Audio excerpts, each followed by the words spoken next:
السلام علیکم ناظرین، آپ دیکھ رہے ہیں پروگرام کہف فقیر. میں آپ کا ہوسٹ عامر غوری.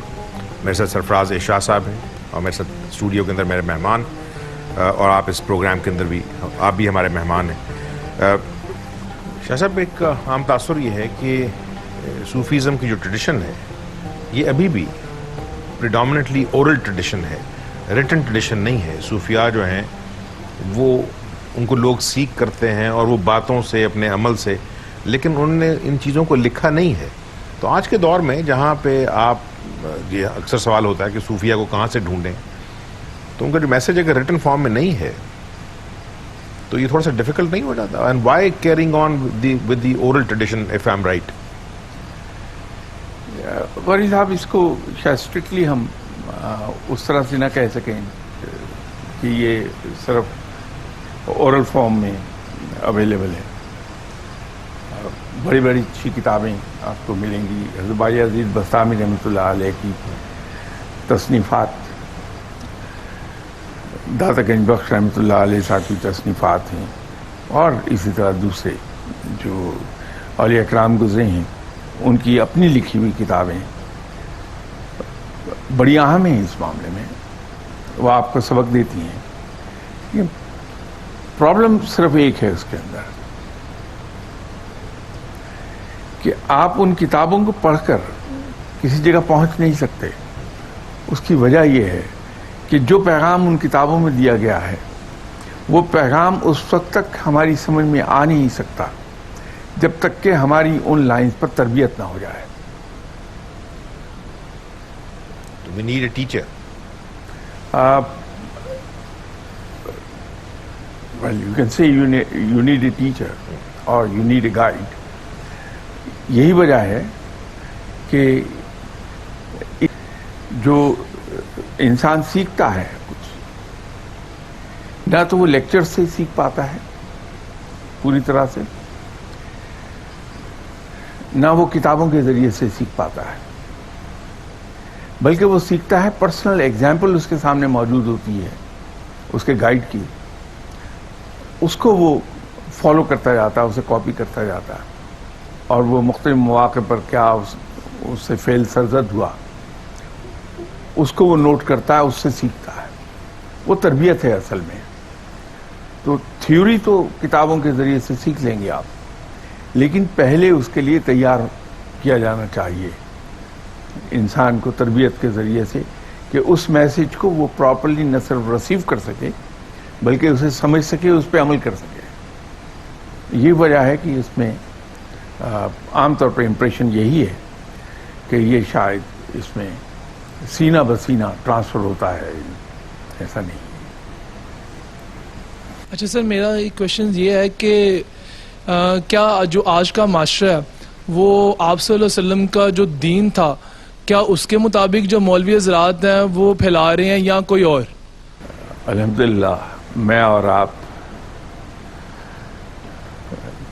ہم پڑھے لکھے ہیں، ہمیں پوری طرح اندازہ ہے کہ آپ صلی اللہ علیہ وسلم نے کیا پیغام دیا. اگر فرض کر لیجئے میں آپ کو وہ بات نہیں پہنچا پا رہا جس طرح سے آپ صلی اللہ علیہ وسلم نے پیغام دیا ہے، آپ کو اللہ تعالیٰ نے علم عطا فرمایا ہے، آپ کو مجھے عقل عطا فرمائی ہے، تو میں اور آپ یہ کیوں نہ دیکھ لیں کہ یہ بات ہمارے ماننے کی ہے یا نہیں ہے.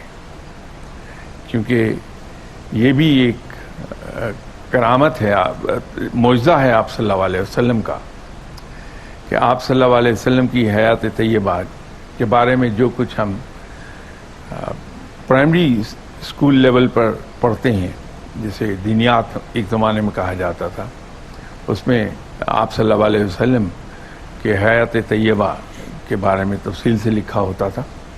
باقی ساری چیزیں ہم بھول گئے ہوتے ہیں، لیکن اسے نہیں بھولے ہوئے ہوتے، وہ ایک ایک لفظ ہمیں یاد ہوتا ہے. تو جب ہمارے پاس وہ گائیڈنس موجود ہے تو کوئی آدمی اگر مجھے ویسی بات نہ بتائے تو بھی کیا فرق پڑتا ہے.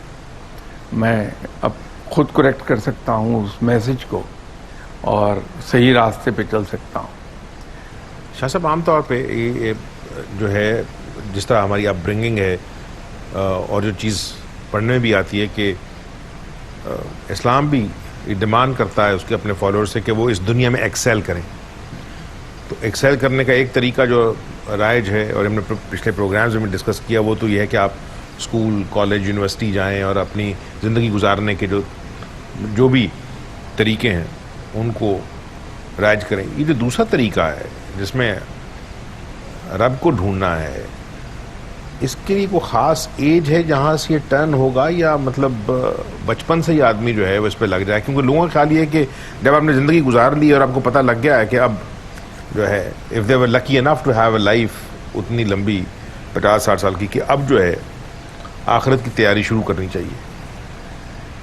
اور اس سے پہلے تو ہمیں ذہنی طور پہ یہ اس پر کلیئرٹی آنی چاہیے.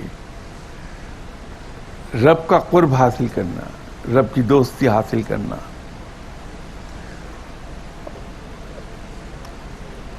اس کے لیے سب سے اہم ترین چیز یہ ہے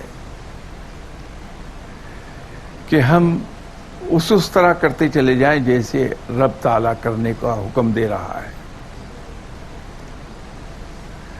میں یہ بات اکثر و بیشتر کہتا ہوں کہ مسلمان کا کانسٹیٹیوشن قرآن ہے، اس لیے کہ وہ گورن کرتا ہے ہماری زندگی کو کہ ہمیں یہ زندگی کیسے گزارنی ہے. جب ہم اس طرح سے زندگی گزارتے ہیں جیسے قرآن کہتا ہے یا سنت ہمارے سامنے لائٹ ہاؤس کے طور پر کام کر رہی ہے، ہم سنت کو فالو کرتے ہیں، قرآن کو فالو کرتے ہیں، تو ہم رب تعالیٰ کے پسندیدہ بندے بنتے ہیں، رب کا قرب ہمیں حاصل ہو جاتا ہے. یہ ہمیں ذہن سے ایک بات نکالنی ہوگی کہ قرآن اور سنت پر پوری طرح عمل کیے بغیر ہمیں رب کا قرب حاصل ہو جائے. اور جب ایک بار ہم قرآن اور سنت پر پوری طرح سے عمل کرنے لگتے ہیں تو آپ کے الفاظ میں ہم زندگی میں ایکسل بھی کر لیتے ہیں. اگرچہ مسلمان کا بنیادی جو پرپز آف لائف ہے وہ ایکسل کرنا نہیں ہے، وہ رب کی بندگی ہے. لیکن ایکسلنس ایز سائڈ پروڈکٹ خود بخود آ جاتی ہے.